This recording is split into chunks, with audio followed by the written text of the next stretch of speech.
Director, along with Anne Aiken. And Kerry, you're very welcome. Fiona and myself met with Kerry and Anne last week or the week before. Can't really remember now, but we have met initially, and we're very grateful to you for your time to be able to join us at the Community Planning Partnership and assist us in our efforts as we go forward. So you're most welcome, Kerry, and thank you for attending. I'd also like to extend a warm welcome to Andy Wright. Andy has been appointed through the recruitment process as our local senior officer for Scottish Fire and Rescue Service. So again, you're most welcome, Andy, and I hope that you find the Community Planning Partnership fruitful. And you'll be, I'm sure, you'll know some of the partners around the table, but we might just do a quick introduction before we start. So I'm just going to go around the screen just to make sure everybody knows who's in the call and why we're here. So I'll start with you, Glenn, in top left, please. Glenn Reynolds, Councillor for Bamford District Ward 1 and Opposition Lead on Communities Committee. Thank you. Thank you. Dr. Tomlinson, John, please. Hello, John Tomlinson. I'm Vice Chair of the IJB, so here in that capacity representing them. Thank you. Mr. Mackey. Yeah, good afternoon, everyone. Graham Mackey. I am the Divisional Commander for North East Division in the police. Thank you. Fiona.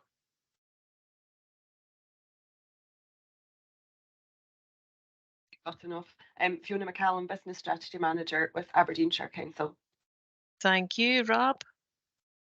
Good afternoon. I'm Rob Dixon. I'm Director at Nestrans, the Regional Transport Partnership for Aberdeen and Aberdeenshire. Thank you. Finlay.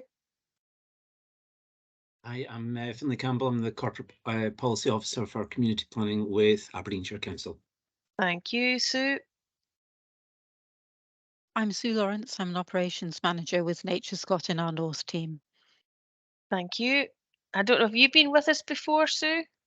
No, you had Gavin, who left earlier this year. Yes, so again, extend a very warm welcome to you and welcome to the partnership. Thank you. Thank you. George. Good afternoon, everyone. George Howie, Acting Health and Wellbeing Lead with the Health and Social Care Partnership. Thank you. Rob. Get to my buttons. I'm Rob Simpson, Director of Business Services at Aberdeenshire Council, and I'm here as Chair of the Community Planning Partnership Executive Group. Thank you. Andy. Thank you very much, Chair. And as previous introductions, I have now taken over the LSO/Area Commander role for Aberdeen City, Aberdeenshire and Murray, and it's a pleasure to meet you all today, even though it is virtual, and hopefully I'll get to meet some of you face to face shortly. Thank you. Anne, please. Good afternoon, Anne Aitken. As Councillor Sterling says, I'm one of the police directors for Aberdeenshire and Scottish Government. Thank you. Kerry.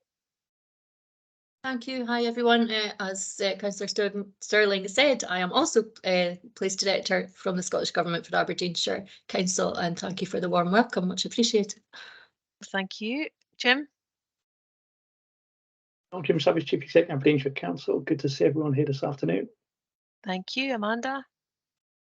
Hi there, I'm Amanda Rowe. I'm the Buchan Area Manager, but I'm also the Chair of the Tackling Poverty and Inequalities Strategic Partnership, which has the lead for the Reducing Poverty priority. Thanks, Amanda. Dan, please. Hi everyone, my name's Dan Shaw. I'm the Chief Executive of Aberdeenshire Voluntary Action with a third sector interface for Aberdeenshire. Thank you. Stuart. Councillor Stuart Adams from Ward 1. I'm deputising covering for Gillian Owens' holidays today. Thank you, Stuart. You're welcome. Neil, please.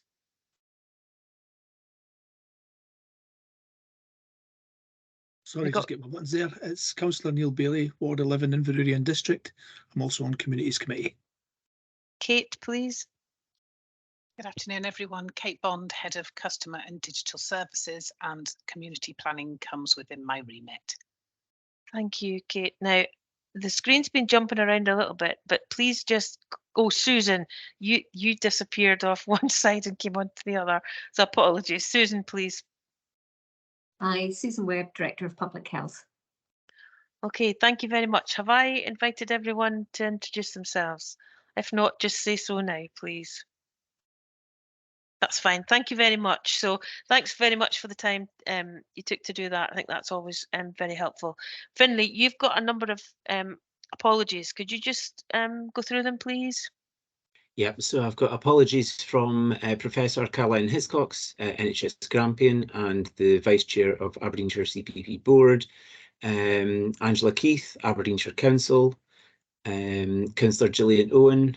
However, as Councillor Adams has stated, he will substitute for Councillor Owen. Grant Moyer, Kieran Gorham's National Park, Jacqueline Lynn, Sports Scotland, Matt Lochley, Scottish Enterprise, Pam Milliken, Aberdeenshire Health and Social Care Partnership, and Paul McCarry, Aberdeenshire Council. Okay, thank you very much indeed, Finlay. So with that, then we will move to item 2 on our agenda, which is the minute of the CPP board on the 7th of June 2023.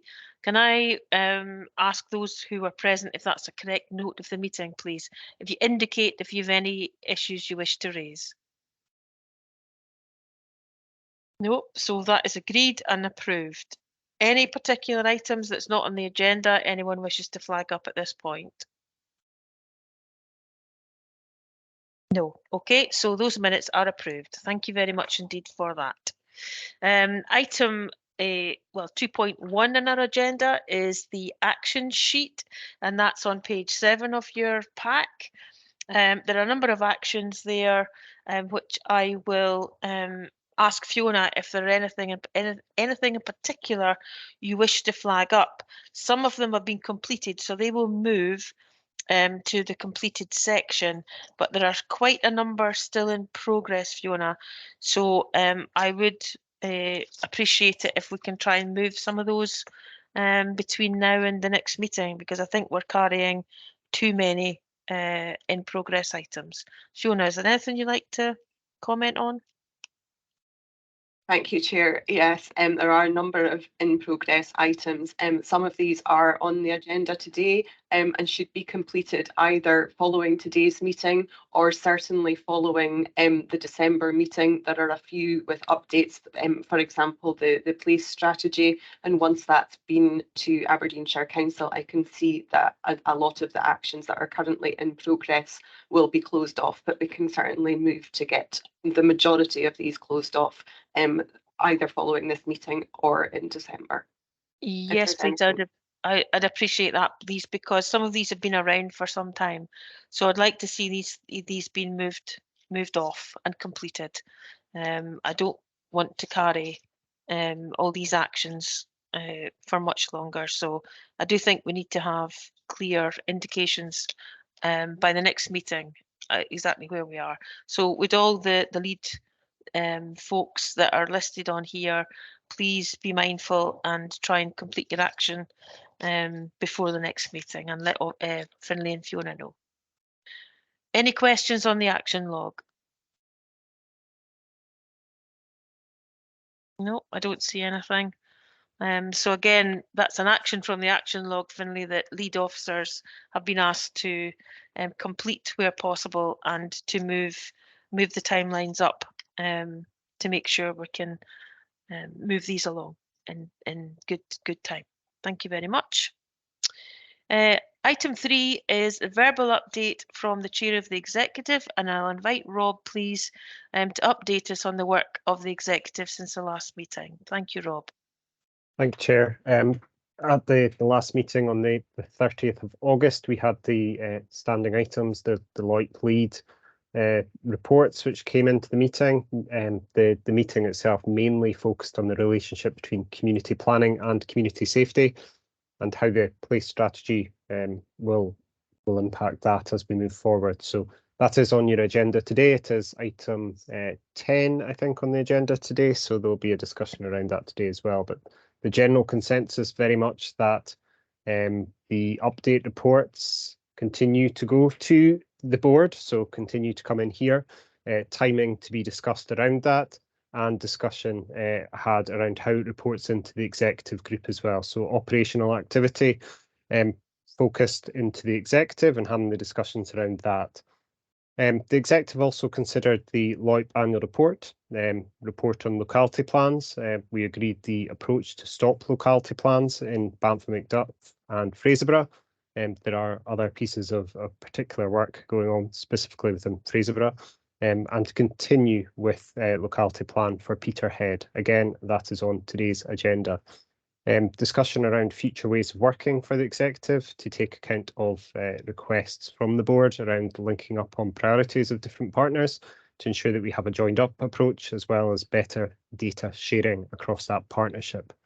There was a couple of general actions just to touch on as well.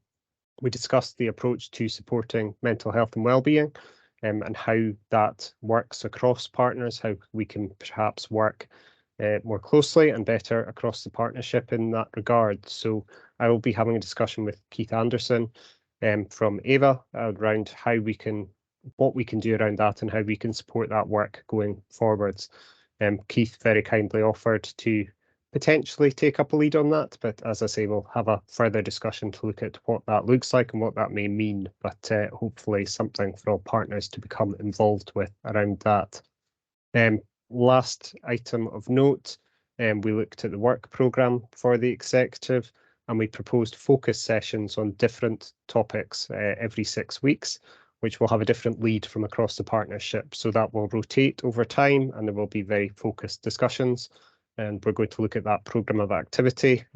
Partners are going to engage with Fiona around that and Fiona will draft up that programme of work, but really keen to get that moving so that all partners can take a lead on a specific area which may be of interest to them and get involvement across the partnership on that more frequent basis. And they will be shorter, sharper meetings than we generally have, and hopefully on a face-to-face basis as well, to move away from some of the Teams fatigue that I think we feel around some of these meetings as well. So that's my update. Happy to pick up any questions or queries there may be, but as I say, a number of these items are on the agenda today for discussion. Thank you, Chair. No, thank you very much indeed, Rob, for that. Any questions of Rob? No. Okay, can I ask then, locality plans for Bamford McDuff, Fraserburgh have been subsumed into other areas of work. Are we going to do any evaluations and actually, present outcomes of those plans? Because we've had the plans reported through this board in the past, but actually, what outcomes have been achieved from the work that has gone on in those 3 towns, and how do they then fit? How does that then fit with place planning, for example? It's just so that we don't suddenly find gaps and things have been dropped when they might not have necessarily that been the intention.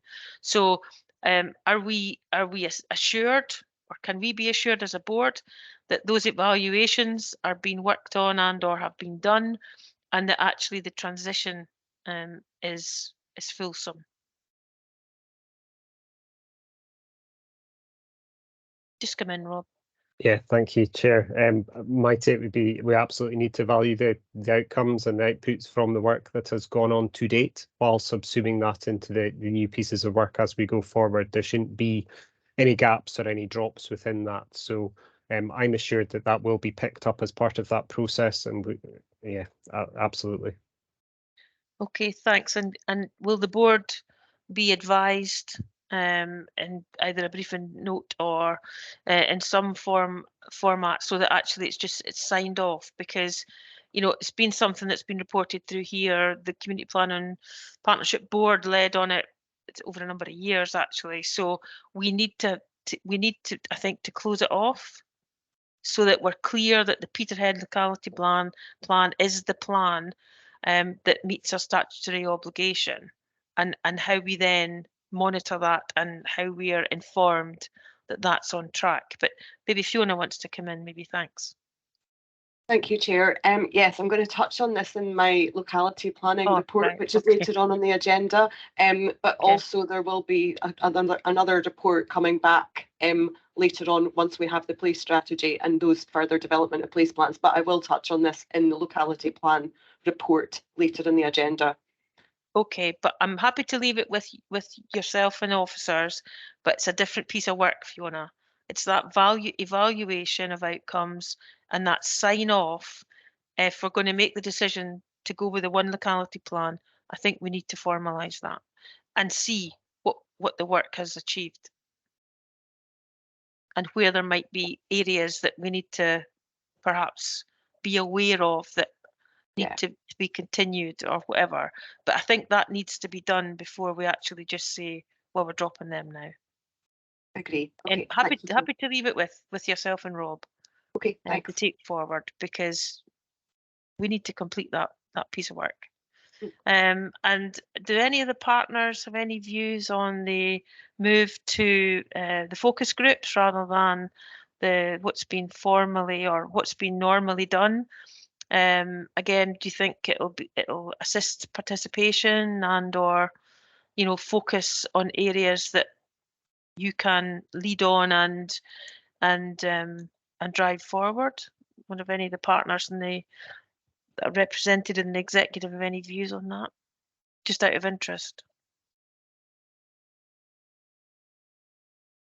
I'll just come in, Yeah, Chair. thanks, Just Graham. yeah, I think we need to try new things, and if the focus groups are going to be a bit easier to engage with, then because often big groups can sometimes stifle opinion. So focus groups do exactly what they say in the tin, don't they? Just drive business in a more focused way, in a smaller interested party, but it does involve the contribution from everybody. Interesting, actually, I chaired a meeting recently where I told everybody that if you don't speak during this meeting, then there's no point you being here, so get up and leave. Did that in a nice way, because often we have some of these focus groups and people just sit there and don't give their opinions.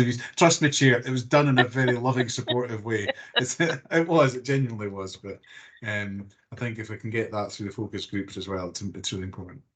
Thanks, Graham. So I can just say what Graham said. So is that how we go now? Is that taking the lead from the divisional commander? There we go. Thanks for that, Graham. That's helpful. Susan, please. Yeah, and maybe the converse to what Graham's just said, when people do speak up, then organisations are able to take the feedback and the input and do something with it within their organisation. So we are really committed within NHS Grampian, and we just recently employed someone to assist us to completely revamp our engagement strategy, and looking forward to working more closely with community planning in the future. That's great, Susan. Thank you. I think it's really important that people do feel able to participate. And again, I'll just throw out a sort of blanket comment that all organisations are facing difficulties at the moment. There are opportunities, but there are also challenges, and I think we all need to be cognizant of that and find a way that encourages as many of our partners as possible, if not all, to participate in this forum, because we really need to be clear and to be assured as a board that the structures and things that are in place suit the purpose and we get the outcomes that we're trying to achieve. So I think that's very helpful. Any other comments before we move on? Okay, so Finlay, those certainly the outcome of that discussion would be evaluations of the work that locality plans have covered, and outcomes, and just an assurance that all will be picked up in the place planning and or in other ways, because again there's a few layers, so maybe it's an opportunity as well just to peel back some of the layers and have again that focus on the priorities. So thank you very much indeed, Rob, and thanks to your executive colleagues as well for doing the work for the board. It's much appreciated. So that takes us to item 4 on our agenda, reducing poverty, local outcome improvement plan, a priority, and the report has been attached. It's a very detailed report, and I hope you've had an opportunity to go through it in some detail, lots of good information. We're being asked to consider and comment on this paper. So I'm going to invite Amanda, please, as the lead to introduce. Thank you.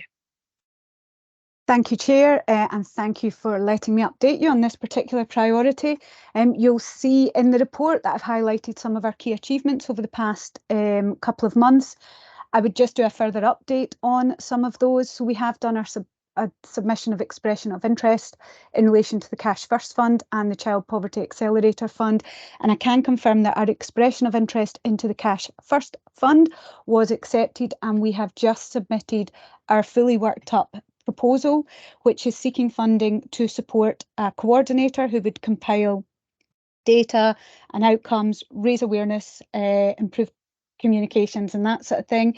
We would get lived experience research, which would come via the Scottish Government, a particular focus on the development of housing pathways to prevent homeless. And it is all about supporting that Cash First approach, which reduces stigma. So it is also about increasing our links with our emergency food providers and extending access through alternative ways of accessing support. So, for example, in Aberdeenshire, we have our Connecting with Communities mobile offer for food, fresh food and veg, access to welfare rights. So it would allow us to extend that and also help us with a flexible fund.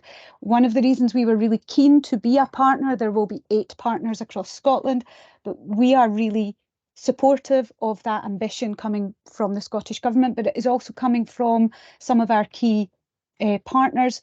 So Aberdeenshire North Food Bank, who cover a significant part of Aberdeenshire, along with some of their other colleagues, are very clear that ending food banks is the way they want to go. There's a role they have now. We absolutely recognise that. And in fact, in June alone, one of the food banks had almost 900 people accessing it. So this isn't something we're going to change overnight. But our key partners in the proposal are our emergency food partners, so Trussell Trust, CFINE and others. So really positive, and we are really hopeful that we are successful with that application. We've appointed a youth poverty engagement worker. That worker is for across Aberdeenshire. She's making really good connections, and she's already working on focus projects and settlements. In particular, we've got a project starting in Inverurie, which is a project with Police Scotland colleagues. We're really keen to have that youth voice being much stronger in what we're doing. When we talk about reducing stigma and some of the key issues, it's generational. So if we can work with our young people, we will support that change in how people feel going forward. So we had a session in June with elected members, a really positive session, looking at the cost of the school day, and that was very much shaped by the voices of our young people and their proposals to help keep costs manageable. And the research contract that I refer to has been awarded. It has been awarded to an experienced research company who work within childcare research, a lot of good experience, and we will be expecting the research to be completed by December. Just as a reminder, that research has been commissioned to inform our strategic framework to childcare. We are clear childcare is one of the key enablers to supporting people come out of poverty or not get into poverty. And it's that piece around accessible, flexible childcare that people can access, but it's also about having a workforce in our childcare sector that is valued and paid appropriately. So that is what we are looking at with that research.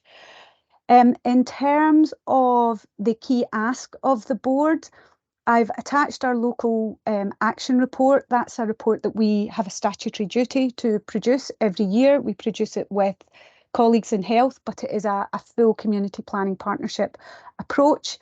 And that report allows us to reflect on what we have done over the year and any differences we have made, but it also allows us to be flexible and agile and look at what we need to do in the coming year to perhaps tackle some of those increasing pressures that are coming through. So you can see the focus within paragraph 3.4, and I would probably just highlight a couple of key things. We will continue to be focusing on the 6 priority family groups that are in the Child Poverty Action Plan, but as a partnership, we further prioritise those families. So unashamedly, we have a rural and remote communities bias. We know there is a premium to rural. We are a rural local authority area, so we do prioritise families in those communities, but we also ensure we are supporting families who are part of our alcohol and drugs services, those who are perhaps some of our least heard families, our gypsy traveller community, families who are also impacted by the criminal justice system, and those families who are in low income employment. So we will continue to do that as we go through our action plan. I would also just say, in relation to a focus on transport, we are just about to start a deep dive study with the Lived Experience Network to help inform other work that has been ongoing. This board will remember receiving a paper on rural transport. We know it is a particular issue for us. So we'll be working with colleagues in Nestrans, our community transport providers, and our own council public transport unit as we work through that rural transport study, and in the hopes that that will help inform some of our solutions going forward. So I would ask the board to comment on the focus and if there is any other direction they wish us to take. Thank you. Thank you very much indeed, Amanda. A huge amount of work goes on a daily basis across this partnership. So it just, can you please pass our thanks on to everyone involved, because it's a huge piece of work, that a huge amount of work that goes on, as I say, in our communities on a daily basis. Okay, thank you very much. Councillor Reynolds, Glenn, please. Thank you. Can I just say to Amanda, thanks very much for that. And as Councillor Sterling has said, thanks to yourself and Annette Johnston and the whole team around this massive project, massive team effort. I'm pleased to see the reference to rural transport and the deep dive there, but specifically, can we factor now into this conversation and discussion the real living wage accreditation and I think it is a moment to be trumpeted. Unless I'm mistaken, on Friday of last week, the council had a meeting with the Real Living Wage Foundation to firm up accreditation. And I'm grateful to Rob Simpson for feeding me information with regard to that. Because I think it impacts not just on us trumpeting what we do, but I think there's a significant opportunity around the awareness piece with regard to, by way of demonstrating ourselves as a really good model, actually throughout our own procurement and elsewhere, motivating, enthusing and engaging with stakeholders across the Shire, that this would be a very good approach, because Appendix 1 of this paper obviously states the obvious, that low wages is a real driver towards poverty, and in itself is therefore a real driver towards inadequacies around mental health and well-being. So I think that there's a lot more that we can do, having got accreditation and actually trumpeting that. But if that can form part of the conversation, I know obviously, Chair, if reflecting on what happened at communities where a paper was referred to, the remit was to business services to keep us updated, and again, that's thanks to Richie Johnston and a lot of the work that he'd done in the past on this as well, and his team. But that needs to be fed into what's happening here, so that the CPP is fully aware that we're doing a piece, and this has been a long journey for us, and it's a really good outcome. And I think it's now something that we can use for all those vulnerable and isolated and rural communities, etc., because there is a problem in the Shire, I think, in terms of low wages, and there is a problem in the Shire in terms of employers signing up to the real living wage, and we need to acknowledge that. Thank you. Thanks, Glenn. And for our non-council colleagues, I think we need to just clarify a couple of things. It's an item, the accreditation for the council has been an item that through one of our policy committees, through business services, then that work has been taken forward. Communities Committee did raise it in the first instance, but however, it is an item on the outstanding business of the Business Services Committee, which meet tomorrow. So I think we're maybe jumping the gun a little bit, Councillor Reynolds, because I'm sure Mr Simpson will share that update with the Business Services Committee, the parent committee, tomorrow. But I won't speak for Mr Simpson further, but I think it would be helpful, whatever comes out of the Business Services Committee discussion, that all members of this board get a wee note, just an email, just to update us on where we are with that. It's pertinent in as much as Councillor Reynolds has said, it is included in the plan before us. So there is a direct link to the topic that we're discussing here. So it was just really to put that context around it, because clearly we're not all sitting around council committees. So Rob, I'll bring you in next, if John doesn't mind, given that this sits with you. But I think perhaps we're just maybe getting horses mixed up a little bit. Rob. Thank you, Chair. Was simply to point out we haven't received any confirmation around our accreditation or anything at this stage. So while we've had discussions, we are not at the point of being able to say anything publicly or knowing exactly what those outcomes will be. But once we do have that, we will report through Business Services. As you say, we will also put a note to other elected members, and we will put a note around here once we have that information and we can share it publicly. Thank you. Yeah, that's fine. So if members around this table can just bear that in mind, that we do not have that confirmation, and it would be up to the Business Services and the director, Mr Simpson, to get that information out. So again, just bear that in mind, but we're hopefully very close. Dr Tomlinson, John, please, and then I'll bring in the Chief Exec. Okay, thank you, Anne. Yeah, just the report is really informative and clear. So overall, thank you very much for that, building on what we've heard previously. I just wanted to pick up a question around, again, on the transport side. It's welcome to see that coming in terms of people who might be struggling, particularly with cost of living, etc. But to also reflect that for some services, for instance, around health and social care, the drive to redesign services may well make transport even more important for communities to get access. So I just wanted to check, and this is me being fairly new to the group, the connected communities bit, which I know is another theme, is being sort of taken over by the place side. So I'm just wondering if that transport issue is where that is placed in terms of an overview for Aberdeenshire as a whole. Obviously, this theme plays into it, but where does it sit somewhere that it is getting picked up? Amanda, do you want to respond to that initially and just demonstrate how that's been pulled through? And John also mentioned cost of living there. Chair, yeah, happy to. In terms of the transport, yes, it sits within the tackling poverty. It's one of our key focuses, and it sits within the wider plan. And we recognise that that's accessible transport for whatever range of needs you have. So a big part of it is about making sure people can get to employment, can get to interviews, can get to benefit appointments, but an equally big part of it is that inequalities piece and about how you get to access the services that you need.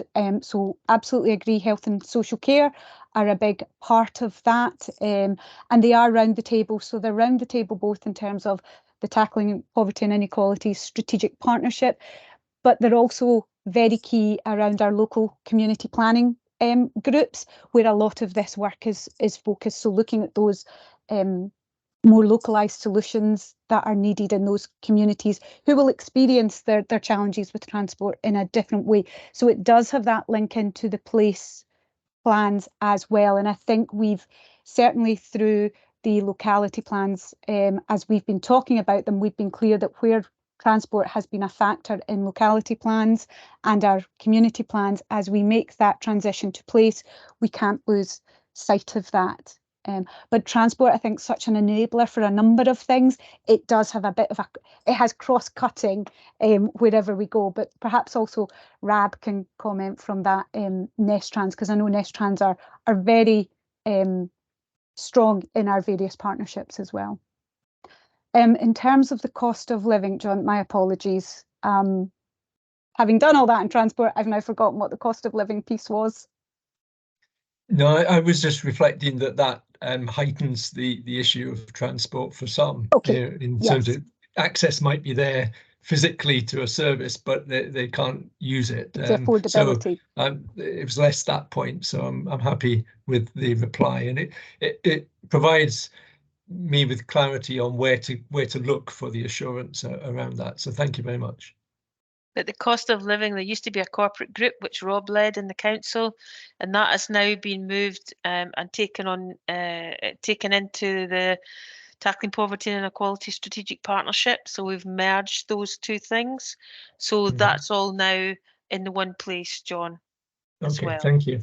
And Lynn Boyd, you'll know Lynn from NHS. Lynn now sits on the council's public transport unit member officer working group. Deep breath. And so she's now got a voice at that table as well on behalf of health and social care. Because Lynn led, for others, Lynn led a project on health transport. So that's now come back, and she now sits on that internal group within the council, public transport. Sorry, Jim, sorry to keep you waiting. Just maybe, hopefully not to state the obvious, but reflecting on the conversation previously in terms of real living wage. I mean, clearly with the partnership, we've got a very diverse range of partners here, many of whom will have different responsibilities asked of them in terms of matters like that. And I always think it's interesting, particularly sort of thoughtful in terms of our colleagues from Scottish Government here, to look about what the collective opportunity or responsibility is in those sort of areas, and if there are differences in terms of sort of responsibility or requirement, whether we can try to harmonise those in any shape or form. So I know, for example, sort of colleagues in NHS Grampian very keen to look at their responsibility in terms of being anchor institutions in the local communities, and therefore to be very strong in terms of leading forward in the same way the councillors, I'm sure they will be doing as well. But as well as that single agency focusing, that collective responsibility as ever in the partnership is we want to try to explore further to see how much more we can do together in that respect. Thank you. I don't want to put anybody in the spot, but I don't know, Anne, do you want to say anything in response? Are you happy to take it away? Yeah, I think we could take it away. I don't know if Kerry's got any thoughts either, but yeah, I think we can take this one away and have a bit of a think about it, and we can come back. Thank you for that. Any other questions or comments for Amanda? No, Rab, I'm aware that you were highlighted. Is there anything you wanted to add, or are you content with where we are? Not really, thank you, Chair. I think Amanda covered it, but yes, we do get involved in various aspects where we can in transport. It's a complex situation, as members will be aware. But in particular, I was just going to mention that we do have a Health and Transport Action Plan group with a manager coordinating that on behalf of NHS Grampian and Nestrans in partnership with the local authorities. And in particular, there's a subgroup there on access to health and social care.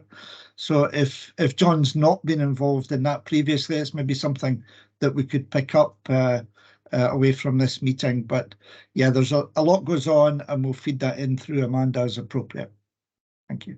Thank you, Rab, which begs the question, if there are all these different groups, Lynn's done a piece of work. She's now in the public transport unit member officer working group. You've just mentioned two groups. How does all that come together? Do we need three different organisations or parts of our organisations talking about transport? Plus, it's in the Tackling Poverty and Inequality. I think, if I may, Chair, that they are quite specific, the roles and responsibilities, but what we try and do is ensure that everyone knows what everyone else is doing. So the council has responsibilities in terms of public transport. They're obviously providers in the private sector. there's the Scottish Ambulance Service and others providing transport specifically on health, and we try and ensure that there is a coordination and no stepping on toes, you know, in ensuring that they're talking to each other. So we're trying very hard to ensure that that's done efficiently and effectively. I'm sure that's fine. Thank you, Rob. Thanks very much. I don't see any other indications. So the recommendations are on page 11, 1.2.1, 1.2.2 and 1.2.3. So I'm not going to read them out. You've all got them before you. So can we agree those, please?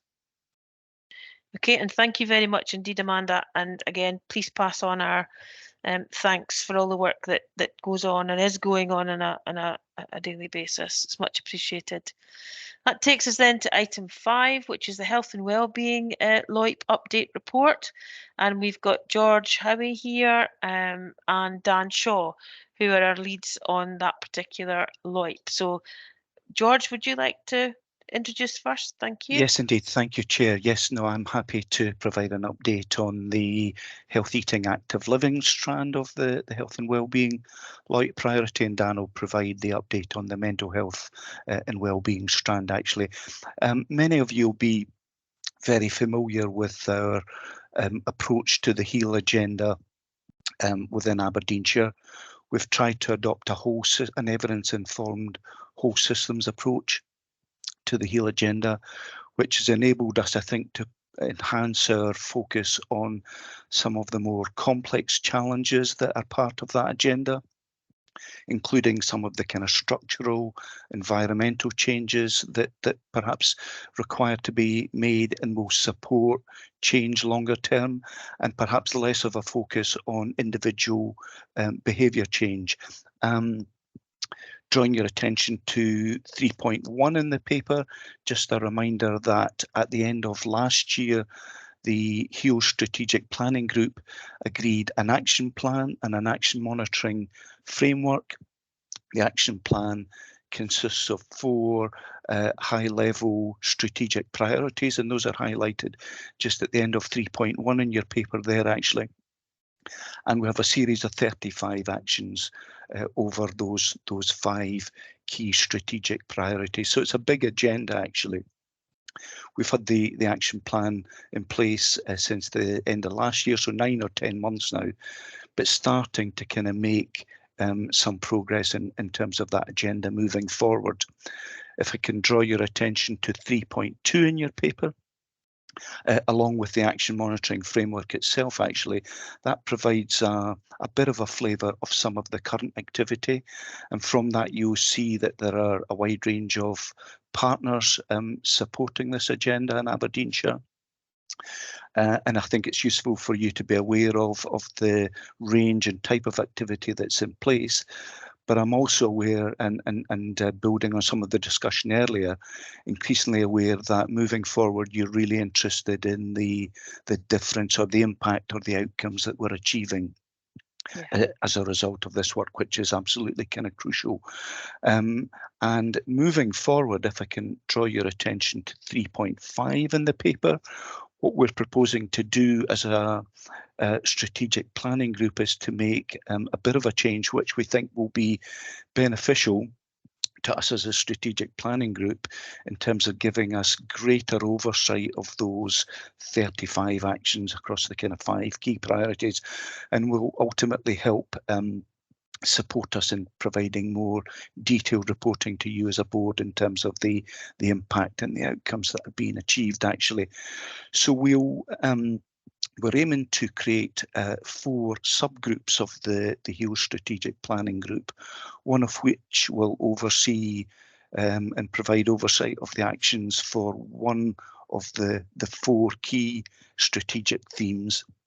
The 5th theme, the community engagement one, is one that we feel will run through all of the other 4. So we're not planning to create a subgroup that will focus just on that, but planning to provide create a subgroup which will focus on each of the other 4. And I think that will give us a more detailed insight, enable us to track progress in a more meaningful way if we create those subgroups. We have a Hill Strategic Planning Group meeting scheduled for next week, and at that meeting we'll start to get into the detail of what we think the membership of those groups will look like, who the chairs will be, and indeed the kind of style of reporting that we're going to require as a strategic planning group in order to keep you fully appraised of the impact that the plan is making. Can also draw your attention to, I think it's Appendix 2 in your papers there, actually. It's item 5.2, which is the logic model. And just to highlight that, I think this is a helpful framework originally developed by Public Health England, and it provides, I think, a helpful overview on the types of outcomes that we might realistically expect to see as a result of the whole systems approach over what they describe as short, medium and longer term timeframes, actually. So just to draw your attention to that. In terms of the kind of phase of work that we're in at the moment, which is still very much that short term phase, I'm confident that we're starting to deliver on all of the things that are under that column. The one that I would say is perhaps still a bit of work in progress is the third one down, I think it is, which is evidence of that systems thinking being integrated across the entire system. I think we're starting to see that, but we really need firmer evidence to reassure you as a board that that's happening. But I think that's a useful framework just to bear in mind in terms of the types of changes that we might realistically expect to see over that short, medium and longer term time frame. Happy to answer any questions at this point, actually, if that would help. Yep, thank you very much, George. We'll just take a pause. Anybody any questions for George? Any comments? No. Sue, please. Sorry, there's a lot of good work going on here, and I know a colleague of mine attends the HEAL group, but I was trying to understand what's the sort of crossover between the community planning and how it links to the development planning process, because much of this is to do with place-based actions, for instance, for active, healthy lifestyles, and that's going to relate to, say, blue-green open spaces and active travel networks or recreational routes.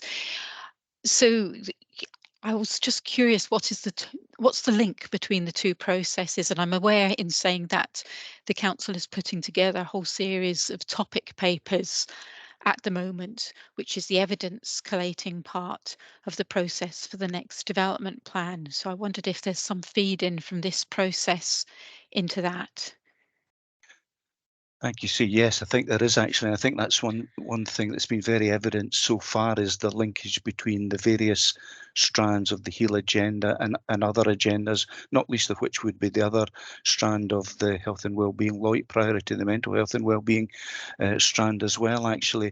And I think what we've started to do is to have conversations with various other partners, strategic groups that we know are in place working on particular focused agendas to look at the linkage between our HEAL agenda and their core business and their core agenda. And that's been productive in terms of increasing some of the kind of ownership of some of the actions, because as a strategic planning group and as a series of partners around that, we do require the support and the buy-in from other key stakeholders in order to move some of the actions forward. Actually, still work in progress, I would say, but very acutely aware that's something we need to do further work on. And also maybe just picking up briefly a point that John made in relation to transport and kind of travel. That's reflected in the HEAL action plan, where the kind of active travel dimension of that is certainly part of our agenda. Do you want to come back, Sue? No, thank you, George. That's helpful. Yes, I was just, I guess, looking to see that the evidence from the work you're doing is being built into the development plan process. Yeah. So that there's a crossover between the two. Indeed. Yeah. Thank you. No, thank you for that. Don't see any other indications. I'm just a little bit concerned, George, about another 4 subgroups. where are you drawing your membership from? Because I'm aware, of capacity issues across Yes. all our organisations, and at what Yes. point do we turn that round and say this will now be embedded in organisation A, B, and C? Because Yes. the proliferation of groups, and it just concerns me a little bit. Yeah, no, that's a fair point, Chair, and it is something we discussed at our last HEAL strategic planning group meeting, and the feeling amongst partners was that they had the capacity to support this change.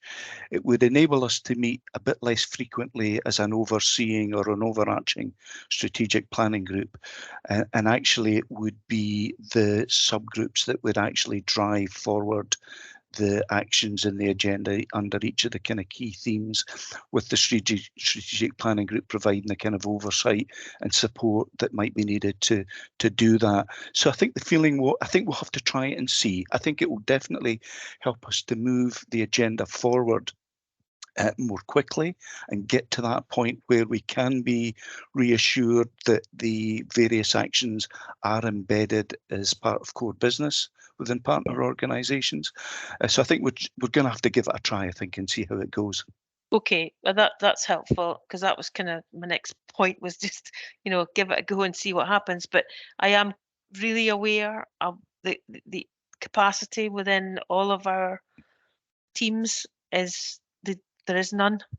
Yeah. So again, if we can help in any way to turn that round and get that embedded, then that would be happy to do that, George. Yes, but we do, and you've already picked up the piece about the so what question, what are the absolutely. outcomes, and so you've dealt with that. And I think what we envisage is that in future meetings we'll be able to bring an enhanced version of the action monitoring framework to you for board meetings, which will start to kind of drill down into some of that detail that you're interested in relation to outcomes achieved and impact.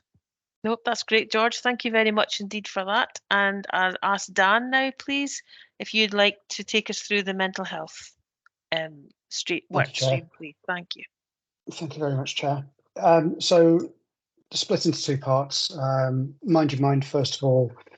So Mind Your Mind was due to have completed August 23.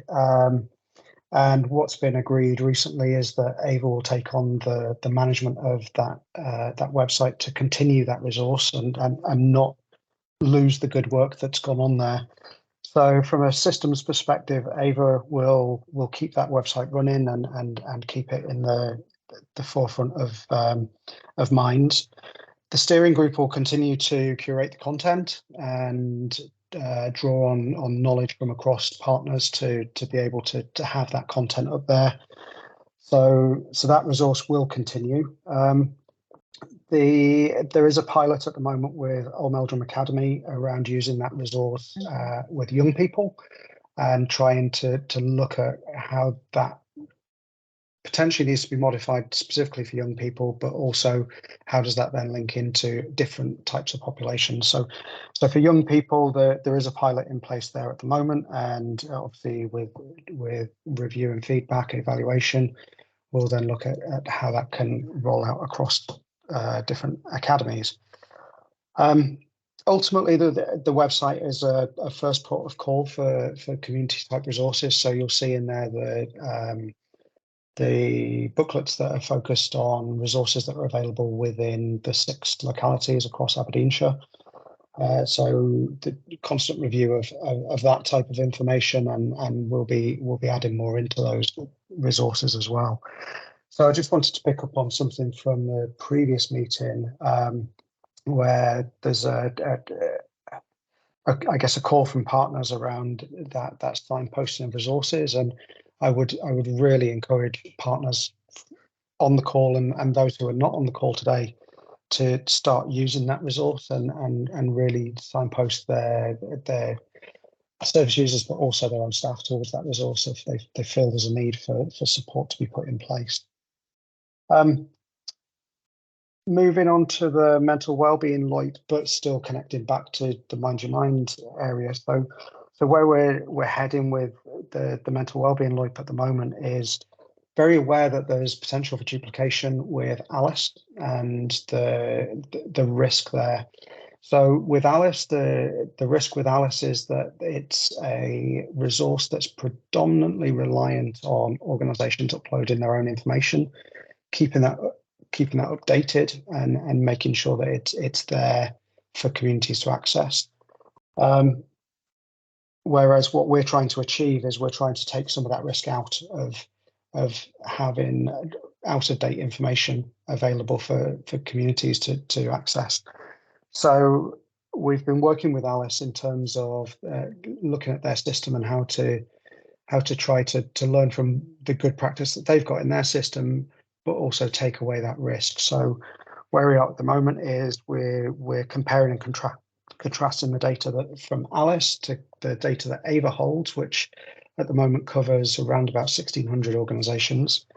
We're doing that I guess that collation of data and clearing and preparation of data to try to make sure that when we have a system in place, it will be as up to date as possible and it won't be reliant on organisations doing that automatic update. It will be more of a proactive prompt to organisations to go and update their own information. So linking that back into Mind Your Mind with Ava taking on the systems side of things with the website, what we're able to do is to then take the information we've got in our CRM system, our own database, and we'll be able to have a link into the website so that there's an interface where people can go and search for information about how to support their own well-being. Groups out there that are available to provide that support, and that'll obviously be searchable into things like the 6 areas of Aberdeenshire council wards, and it will be postcode based data. So there's a lot of work going on there, but we've also started conversations with an organisation about the development of an app, so that it's not just a website-based access to resources, it's also an app-based access to resources, which obviously makes it a little bit more accessible as well. Just picking up on your comment, Chair, around capacity. So there's a hell of a lot of activity going on there. So alongside all of that data type work, there's all the connecting with organisations, there's the attending what we now know to be multiple layers of different areas that we need to be aware of to do this piece of work. And yeah, I guess my plea really is let's not try to do this on too grand a scale, because at the moment I only have one person allocated to this entire piece of work. So I guess there's just that sense of realism about what we can achieve with one person, when actually what we're trying to do is quite a significant outcome. So hopefully there's enough information in there for you to be confident that there's a lot of work ongoing, but there's still a lot of work that needs to be done. Thank you, Chair. Thank you very much, Dan. Does anyone have any questions for Dan on the mental health side of things? John, please. Sorry, my question is a more general one across That's the fine. both No, parts that's of fine. this, Yeah. if I may. Fine. Of course. Yeah, thank you again for the overview of that. That's really helpful. And the evidence-based approach, and trying to draw that in. So my question is for George and Dan, but possibly also Susan, who's on the call. So that's me just giving her a quick heads up. And that's, are we getting the public health evidence around this agenda as well? I'm mindful of just this week the report about the prevalence of cancers and linking that to some lifestyle issues, which this particular strand of our work is looking at, and then the cost of that to people, to the local economy, etc. So I'm just wondering if we're getting that public health input to this, so that when the outcomes are reported, the logic model you've got on page 88 of the papers, that's integrated at this stage and will be reflected. George, and then Dan. Thank you, Chair. Yes, yes, I would say, John, we do get the evidence that we require fed into our kind of thinking and our approach as far as the kind of heel strand is concerned. Very fortunate that we work closely with colleagues within the Public Health Directorate around that, actually. So I'd be fairly confident that our approach at any given stage is reflecting the best evidence we have at that time. Dan? Thank you very much, Chair.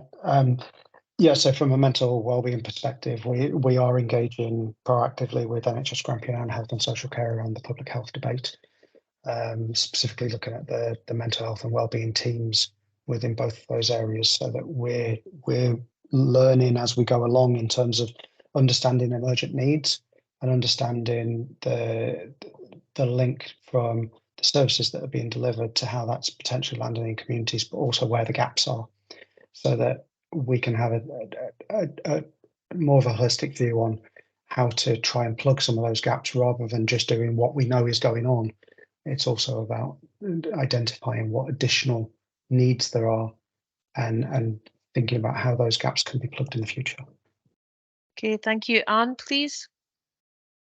Yeah, I think we've probably kind of covered my point. It was a similar one, I think, to what John was saying. I was just wanting to make sure that we were building on information and data that was existing already, because obviously, you know, we've had the recent creation of the Care and Wellbeing dashboard. That was a kind of SG, Public Health Scotland, I think, which is still in the early stages being populated.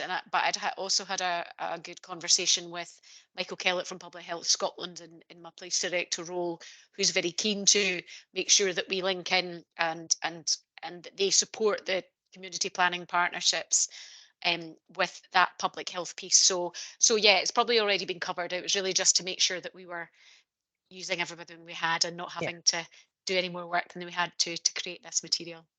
That's helpful. Thank you very much, Anne. Susan, please. Yeah, thank you. And John, just to reassure, one of the things that we did about a year or so ago was pull together the evidence base around mental health and wellbeing, and practitioners came together to consider the evidence against action that they were taking. One area that has been highlighted that continues to be a challenge is pulling together the data on mental well-being. So work continues because there's a range of sources across a range of partners. So that is work that is continuing to be taken forward. But I think the network does allow individuals to share promising practice that they've got going on and good practice that they've got going on. With regards to the care and wellbeing dashboard that's being developed at the moment, the data is often behind the data that we've got access to locally, so it is out of date, and it doesn't allow us to drill down to the locality levels, which is what our community planning partners tell us is absolutely critical to support the place-based work. That has been fed back to colleagues in Public Health Scotland, so we are working with them to help shape the Care and Wellbeing dashboard moving forward so that it can support local activity. Thanks. Okay, John. Yes, thank you. Okay, thank you all very much indeed for that. I don't see any other indications.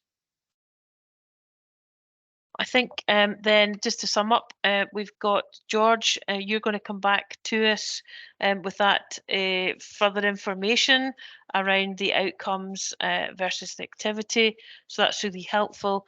I think there's clearly maybe some more thought needs to be given to what we would expect from our mental health and mental well-being part of this particular LOIP. Notwithstanding, Dan, what you've said about the capacity, But I do think it does point me in the direction of a specific report around mental health and mental well-being coming back to this board at the next time we meet, because I'm also keen to see all the different aspects being brought together. We've got real pressures in the community, which appears in different guises across all of our partners around this table. We've got services trying to keep people at home and safe and well in terms of their mental health. And again, there's a pressure coming there. So I think there's a real challenge around Aberdeenshire as a whole in terms of how we provide support, keep people safe in a very difficult situation that we are currently in. The number of people suffering in mental ill health is increasing, and again, I think we really need to have a good look at collectively at perhaps looking to see how we can best serve our population by perhaps looking at a transformation or redesign, or how do we all contribute. Again, I don't want to put words in Graham's mouth, but you know, Police Scotland, I guess Scottish Fire and Rescue Services, and you know, the voluntary sector, we're all coming across people who have got more need than perhaps they had done recently, and we all need to try and find a different way to work together to actually cope with that. I won't go over again. I think I've said it here before about the pressures on Police Scotland, for example, at a local level. That's going to increase. It's just inevitable. And I do think we really need to have a really protected time to have a look at the mental health aspect of our work in the future. So I would ask that there's a co-design of a report. I know there's nobody here from Health and Social Care today, which is unfortunate, but I do think they need to be at the table. So I would ask officers to take that away and to come back with a report we can actually try and consider, so we can consider how best we actually work together to collectively achieve the outcome that we're seeking. So Jim, please. That was a bit of a gamble, a bit of a gabble, but hopefully got the message over. Jim. Yeah, you did, Chair. I just wanted to complement what you've just been saying. In a parallel sort of meeting earlier in the week, the sort of a public protection forum for Aberdeenshire, we were having a very similar discussion in terms of the pressure and challenges in terms of mental health demands across the public services, so police, fire, health and social care, partnership council, and others. So it really did feel to be a mirror image of the discussion here. Okay. And with your sort of agreement of the we sort of wish to and willing to do some more work off table to try to join those pieces of work up, so they're one and the same rather than separate pieces of work, because it's the same exam question. In broad terms, I think we've got a sustained and if not increased sort of a demand for mental health services. Yeah. We've got a sustained deficiency in terms of the capacity we have in terms of being able to meet that need, which is what you're reflecting, and there's a collective question in terms of what we do about it. I personally don't think there was an easy answer, so I do think some work with and through the exec, if that's okay, to try to explore this further, to say what's the exam question we're trying to address and answer here, and what would we be wanting to bring back to the CPP could be helpful.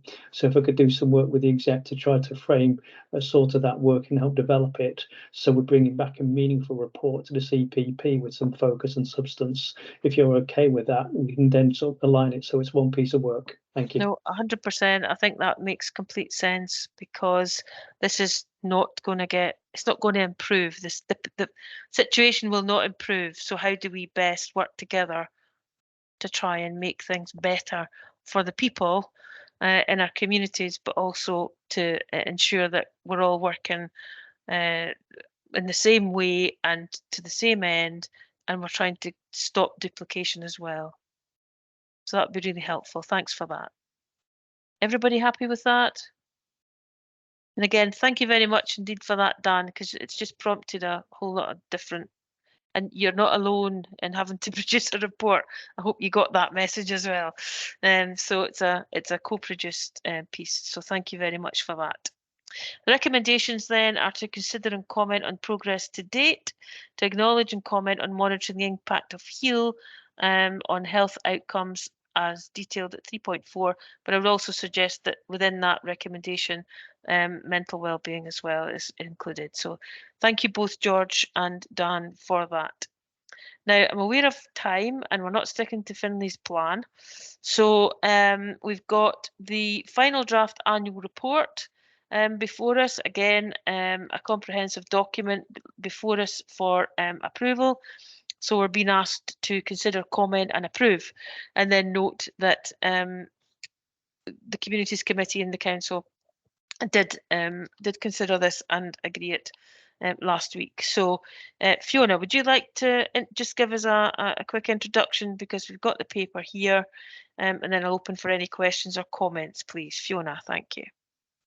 Thanks, Chair. This is the report, the annual report for the LOIP priorities for the period 1st of April 22 to the 31st of March 23, and it sets out the progress that's being made as we work to deliver the 3 priorities: reducing poverty, health and wellbeing, and connected and cohesive communities.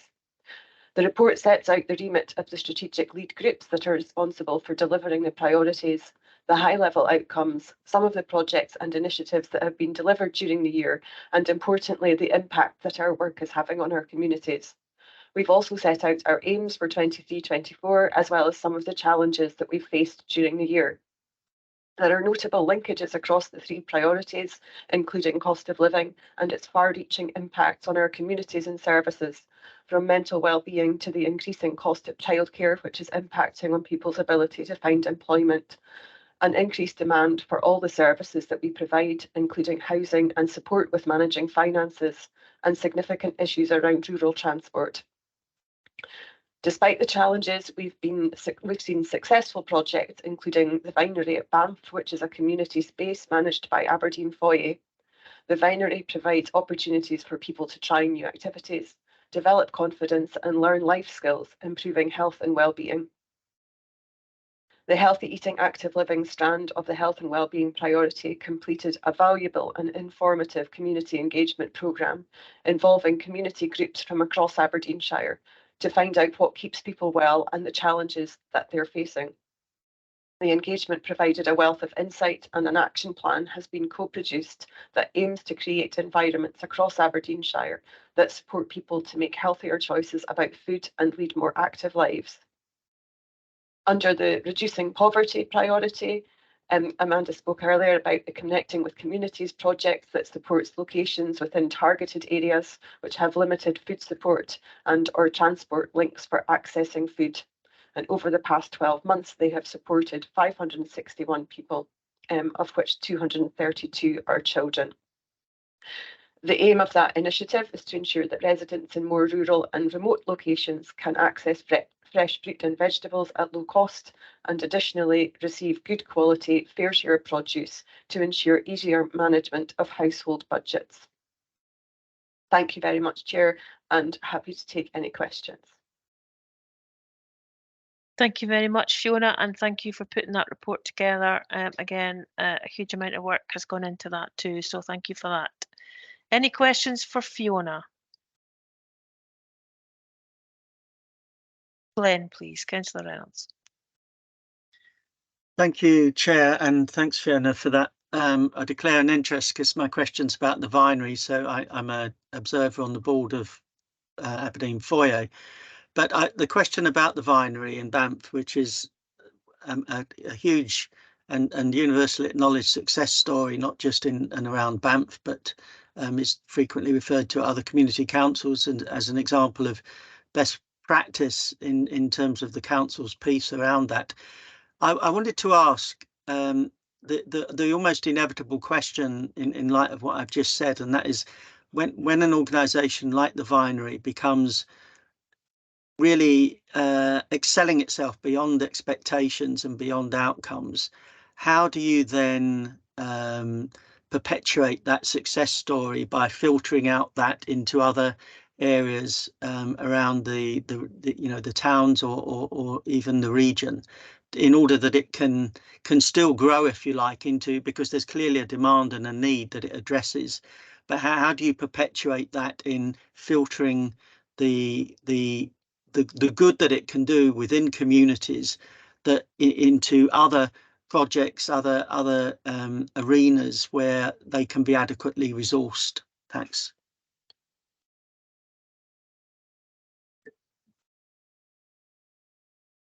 Thanks. Thank you, Councillor Reynolds. Yeah, I think those conversations happen across the organisation so that we do share learning from success stories like that.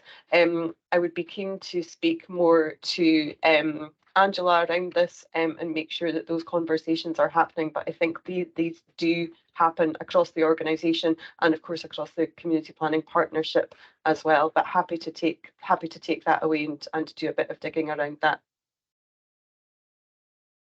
Okay, Glenn. Yeah, that's fine. Yep, okay, okay. Yeah. Thank you. John, please. Yeah, just a quick observation, because it's a report that's going to go out to the public. I was just reading it as if a member of the public, and under the KPIs, where it's got quite a number of entries which is not available, just wondering, and maybe leave this with you, whether that's explained a bit more, in the sense of, is that because of just a timing issue, or is it that it's just not there, or it's not applicable? So don't want to get into detail of that, but it was just an observation in reading it. There was quite a bit of that. And then on page 133, the income maximisation from 19 million in 21-22 to 9 million, if I'm reading that right, in 22-23, just seemed quite a large difference. Again, should the report just explain that bit? But so it's more just a bit of feedback. Thank you. Okay, Fiona, are you happy to take that away and put Yeah, some narrative around? Yeah, that's fine. Thank you, John. Susan, please. Yeah, thank you. John covered out my main points, but I wondered whether we should have an additional action or additional recommendation. So if the report is approved today, that each organisation takes it and shares it within their own structure to raise awareness of what community planning in Aberdeenshire has achieved. That, I think, would be very helpful, Susan. Thank you very much. Happy to take that as an additional recommendation. Everybody else is happy to do that. Yep, I think that's helpful. So if we can do that, Finlay, please just add that as a recommendation, that community planning partnership, community planning partners will be asked to publicise it on their own networks. Dan, please. Thank you very much, Chair. It was just really to come back in regarding Councillor Reynolds' comments around how do we perpetuate the good news story of activities like the vinery. I think there's some learning definitely there in terms of what makes a project like that a success. In particular, things like the access to the building, the capital that went in from additional from outside sources to make that resource fit for purpose. I think it's about having an organisation like the Foyer who have got the track record in delivery and using that storytelling that is so vital. But that said, that's a particular set of circumstances that made that project individually a success. And I'm not sure trying to replicate it in the current landscape would be very easy, if I'm really honest, within the third sector. Not for the want of trying, not for the will of wanting a project like that to be successful. I think there's circumstances that we're all aware of in terms of volunteer capacity, in terms of the capacity of staff to work in the sector and the low pay of the sector that makes the sector a relatively unattractive place to go and work at the moment. So there are challenges around that. And whilst I would echo what Councillor Reynolds said about trying to take some of those really good news stories, I think there's a reality that needs to be there, and underlying that for the sector is a general lack of multi-year funding that doesn't allow proper planning to take place. So thank you for allowing me to come back in, Chair. No, that's fine, Dan. Thank you very much. If there's anything we can do as a board to try and help publicise or do anything like that, I'm sure we'd be happy to do that. But I think the challenges remain, absolutely. But the foyer, that vinery project certainly is a very good news story. Okay, thank you for that. So the recommendations I've referred to, with the addition that partners will be asked to circulate the approved plan within your own networks for distribution, that would be great. So with that, can we approve the plan, please? Fiona's going to take it off table and make those small changes. So are you happy to delegate that to the officers to complete and then publish it? And you'll circulate the updated version, Fiona, to all partners. So once that's done, it can be published. We agreed? That's agreed. Thank you very much. Folks, I'm going to take a 5-minute break. So we'll come back to the 3 items, 7, 8 and 9, which I kind of see being sort of very much linked. Christine's here already, ready to give us the presentation, but I did alert her to the fact that we're going to have a break. But we'll have a 5-minute break, so it's 15:22. If we're back here for 15:28, 6 minutes. There you go. So 15:28, and we'll come back for item 7. Thanks very much.